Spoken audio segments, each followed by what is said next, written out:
Welcome everyone. I'm excited to welcome you to today's presentation. Today we'll be exploring the fascinating topics of Makka and Medina. This is the cover slide, so I'll keep it brief. Over the next few minutes, we'll delve into the significance, history, and key aspects of these two holy cities. I hope you find this session informative and engaging. Let's get started. Welcome to this slide. Here, we see that the various sections of the Quran were generally revealed to address the specific problems faced by the Muslim communities in Makka and Medina. Each region had its own unique challenges, and the revelations were tailored to meet those needs. Because the issues and needs in Makka were different from those in Medina, the revelations from these two areas have their own special characteristics. It's really important to understand these differences clearly if we want to fully grasp the message of the Quran. By recognizing the distinct nature of Makka and Medina revelations, we can better understand the context and wisdom behind the verses. This understanding allows us to appreciate how the Quran addresses different situations and guides the Muslim community through various stages of its development. So, in summary, knowing the differences between these revelations is key to understanding the overall message of the Quran more deeply and accurately. Makkan revelations are defined as all verses and chapters of the Quran that were brought by Jibril to the Prophet before the Hijra, which took place in 622 CE. This includes not only the verses revealed in Makka, but also those revealed in Taif and other areas outside of Makka. These revelations are particularly significant because they mark the first stage of the Islamic movement, laying down its fundamental principles. They set the foundation for the faith, establishing core beliefs and guiding principles that would later be expanded upon. Understanding these Makkan revelations helps us see how the message was initially communicated and how it aimed to build a strong spiritual and moral foundation for the Muslim community. So, in essence, these early revelations are the building blocks of Islam, emphasizing the importance of faith, patience, and perseverance in the face of adversity. Certainly, here is the word-by-word narrative script for slide 4 of 18. Copyright 2024 by Continuous Learning Development. Today, I will talk about Tawheed, which is the oneness of Allah. When Islam was first introduced to the people of Makka, they were in a state of disbelief. Most of them believed in Allah, but they had placed many intermediaries between themselves and Allah. They made idols to represent these intermediaries and worshipped them instead of Allah. So the early revelations focused on teaching the people about Allah's unity and his power over all things. The message was clear. Allah is without parents, offspring, or any partners sharing his divine powers. The revelations also pointed out that idols cannot bring good or prevent evil. In fact, they questioned the logic of worshipping idols that cannot even see or hear. This was a fundamental point. Worship should be directed only to the one who has full power and knowledge. Now, these features of the Makka revelations are crucial because they set the foundation for understanding Tawheed, the core of Islam. They challenge the misconceptions and emphasize the importance of recognizing Allah's exclusive right to be worshipped, which remains central throughout the entire message of Islam. Let's take a closer look at the significance of Salah, or the formal prayer, in this early stage of revelation. After the initial verses were revealed to the Prophet informing him that he had been chosen for prophethood, Allah sent Jibril to teach him the correct way to perform prayer. Now, why was this necessary? Because, at that time, the proper method of prayer could not simply be figured out through reasoning alone. It had to be revealed directly by Allah. Even the Prophet despite his high status, needed to learn the correct way of worshipping Allah. This highlights how important Salah is. It's not just a routine, but a vital act that nurtures a person's consciousness of their Lord. The early verses emphasize the importance of establishing regular prayer, encouraging both the Prophet and his followers to make Salah a consistent part of their lives. Now, we also see that the early verses aim to correct a common misconception among the Makkans, who used to worship idols believing these gods would carry their prayers to Allah. The verses clarified that both salah and dua, or supplication, should only be directed to Allah. Only He has the power to answer them, and no idols can intercede or carry prayers to Him. This brings us to a key point. The emphasis on salah is deeply connected to tawhid, the oneness of Allah. When we perform pure salah solely for Allah, it becomes a practical expression of tawhid in our daily lives.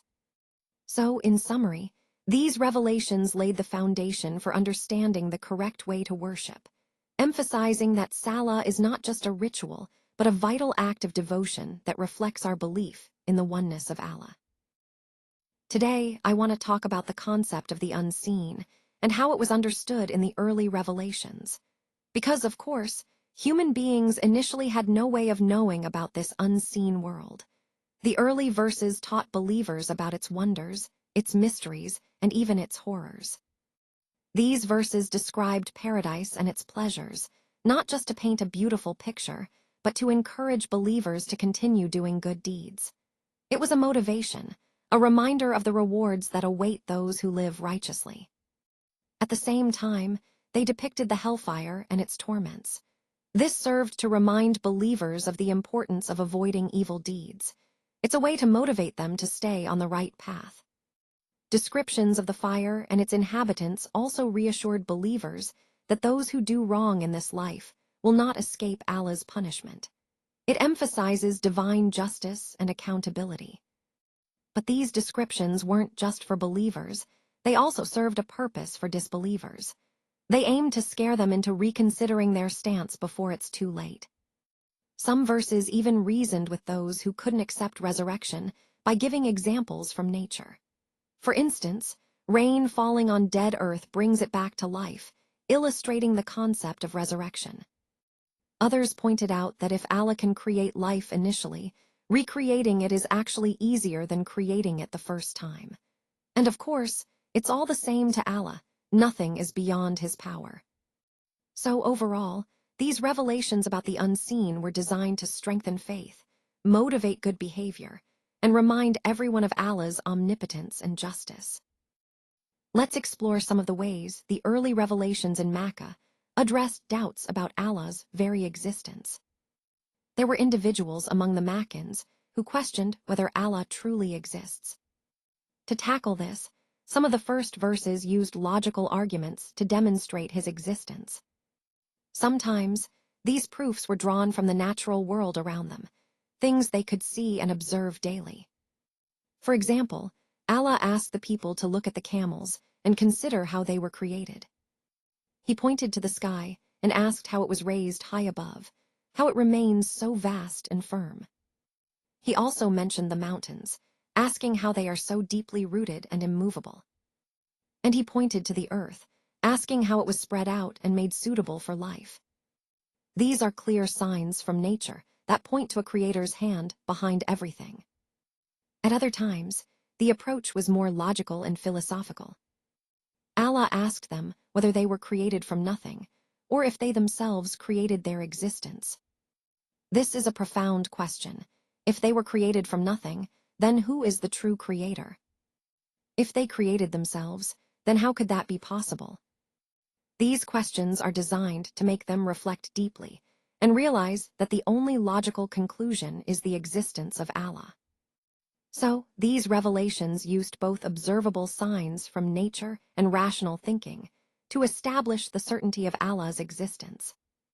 This approach was essential because it addressed doubts directly and appealed to both the senses and the intellect. It's a powerful reminder that belief in Allah is supported by both the signs around us and the reasoning within us. Now, let's talk about some of the challenges faced during the revelation of the Quran. To prove to the Quraysh that the Quran was truly from Allah and that Muhammad, PBUH, was indeed his prophet, some of the verses in Makkah challenged the Arabs to try and imitate the Quran.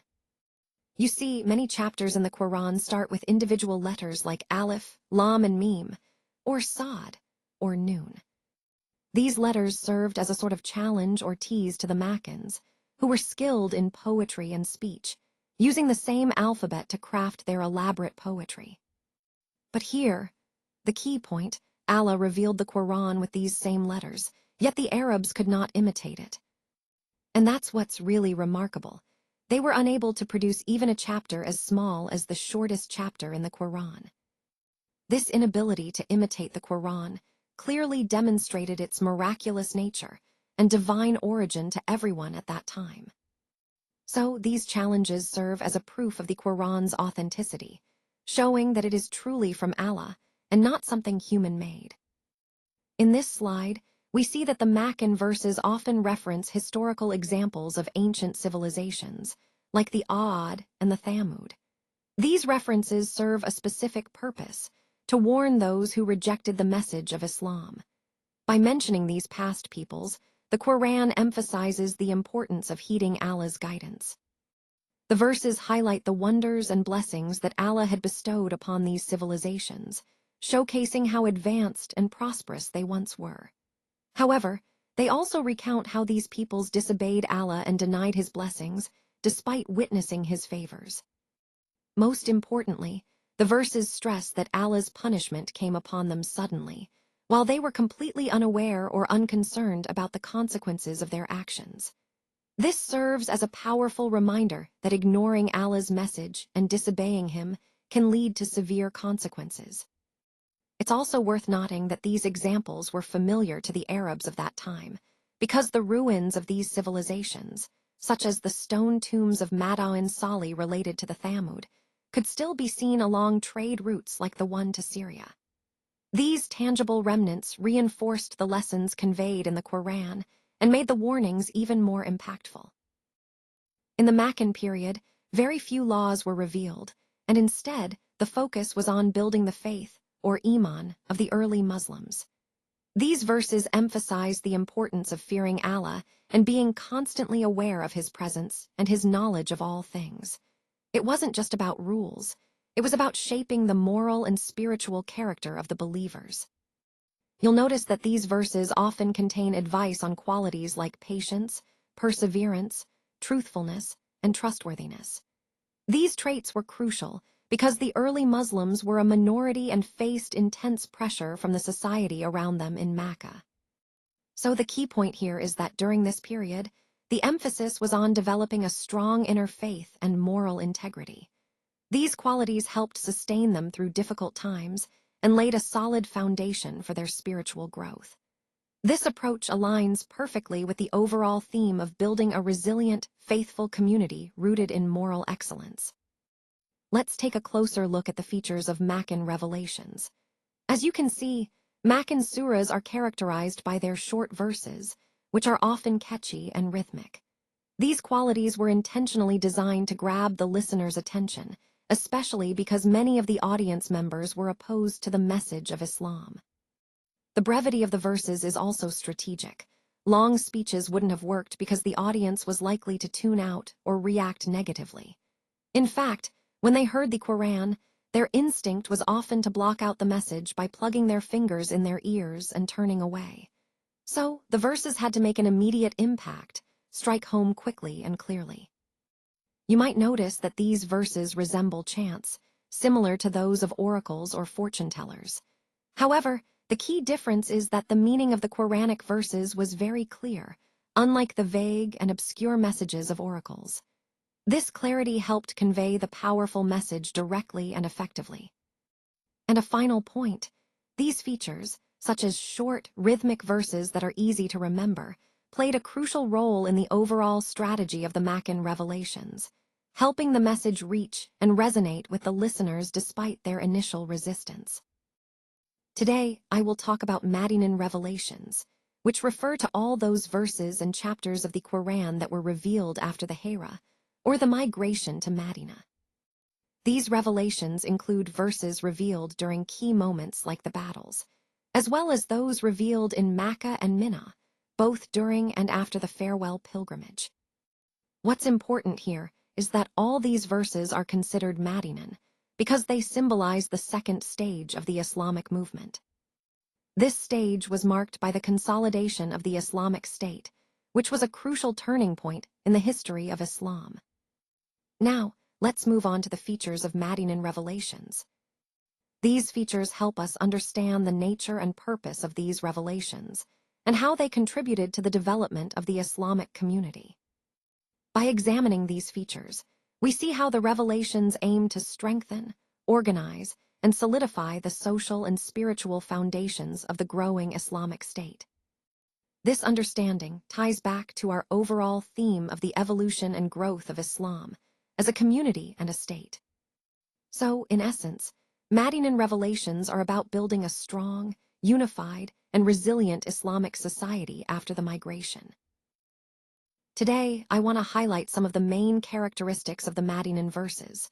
Once Medina became the new center of the Islamic movement, the Islamic State was born. This was a significant turning point. The Prophet, PBUH, became the ruler not only over the Muslims, but also over the Jews and the Arab idol worshippers living there.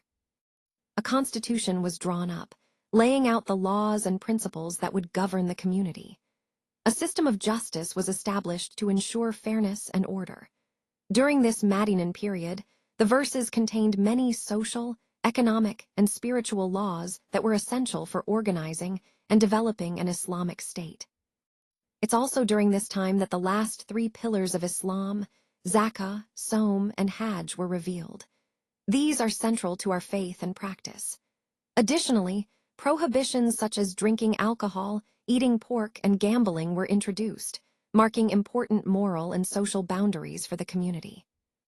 Understanding these characteristics helps us see how the revelations during this period laid the foundation for a structured and cohesive Islamic society, aligning with the overall theme of the development of Islamic law and community.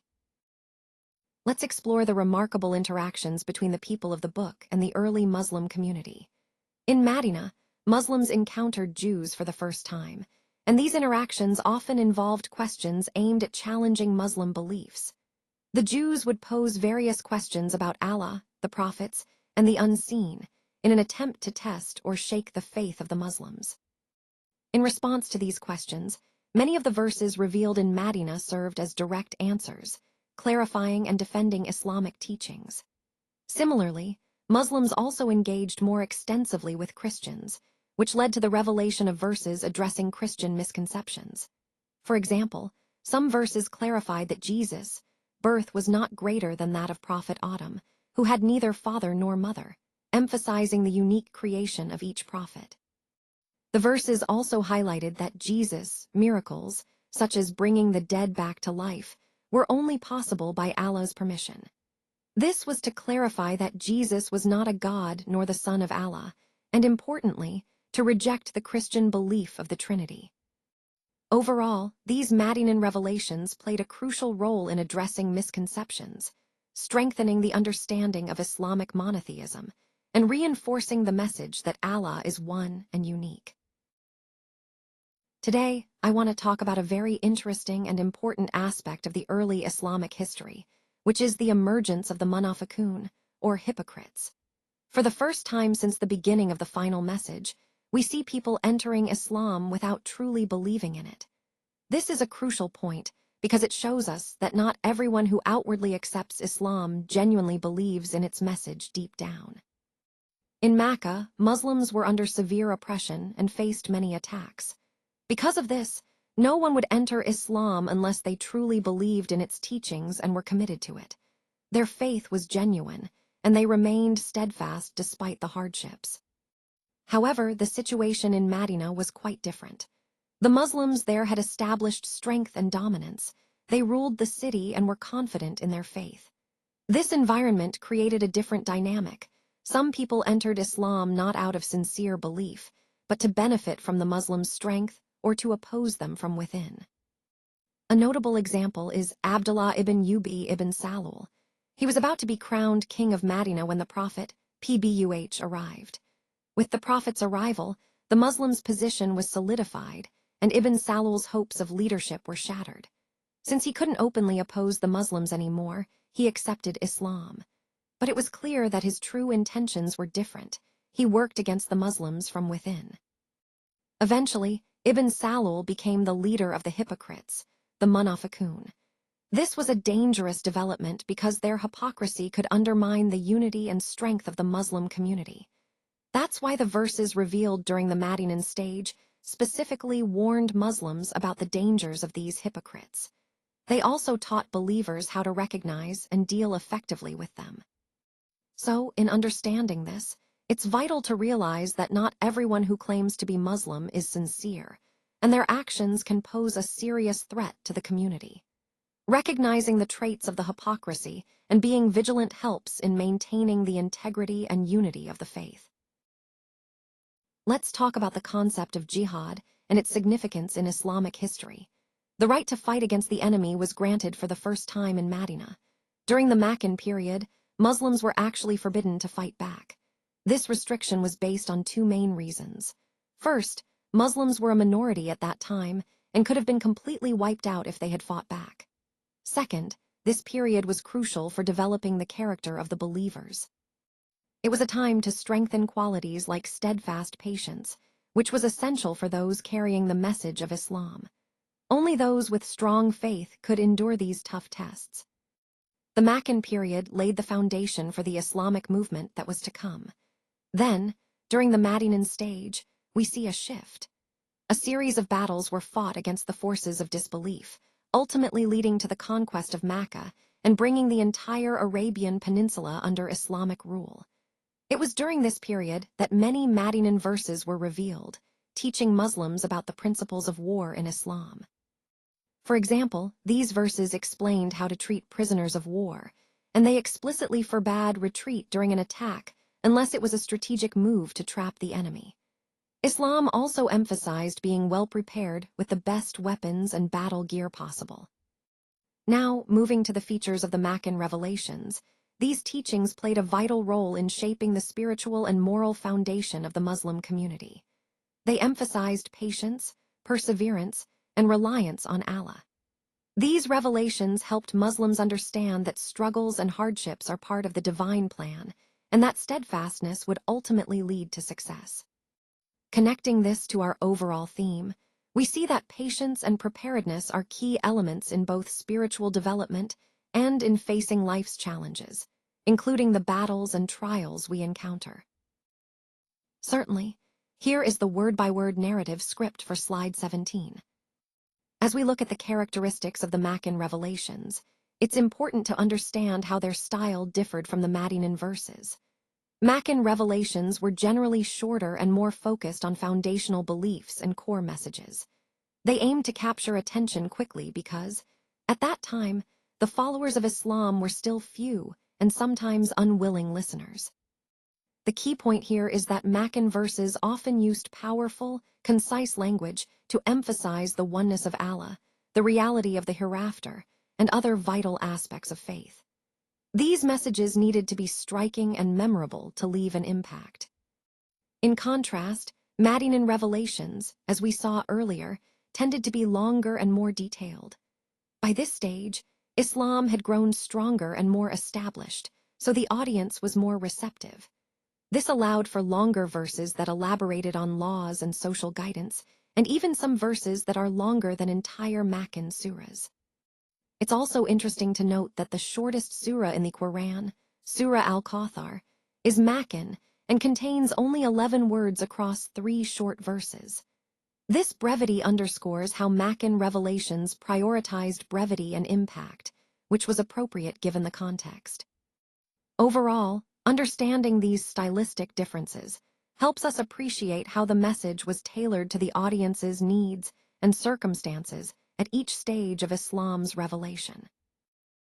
Today, I want to highlight the fascinating way in which the order of the surahs was arranged during the revelation of the Quran. Although all of the Makkan verses were revealed during the same period, they were not memorized or written down in the sequence they were revealed. Instead, verses from different surahs were revealed together, and sometimes entire surahs came down at once. When only single verses were revealed, the Prophet, PBUH, would instruct his scribes to write them within the context of the surah to which they belonged. Whenever a new surah was revealed, he would recite it in the order it was to be recorded, ensuring the proper arrangement. As the revelation progressed into the Medeenan period, the Prophet, PBUH, directed his companions to place the verses and surahs either before or after certain Makkan ones. This process meant that, by the time the Quran was complete, verses from Makkah could be found within Medeenan surahs, and vice versa. This arrangement was not accidental. The Prophet, PBUH, ordered the verses and surahs according to Allah's divine command. The mingling of the verses served a purpose, mainly, to reflect the developing needs of the community. It also emphasized that the Quran is not just a historical record, it is a living, universal message. By arranging the verses outside of their chronological order, the message's broader themes and lessons are highlighted. This method shows that the Quran's teachings transcend time and circumstances, emphasizing its universal and timeless relevance. Now, moving on to the features of Makkan revelations, it's important to understand how their content and style reflect the early stages of the message. These revelations often focused on foundational beliefs, the oneness of Allah, and the hereafter, setting the spiritual and moral groundwork for the community. Understanding this order and arrangement helps us appreciate the wisdom behind the Quran's structure and its divine guidance tailored to the needs of the community at each stage.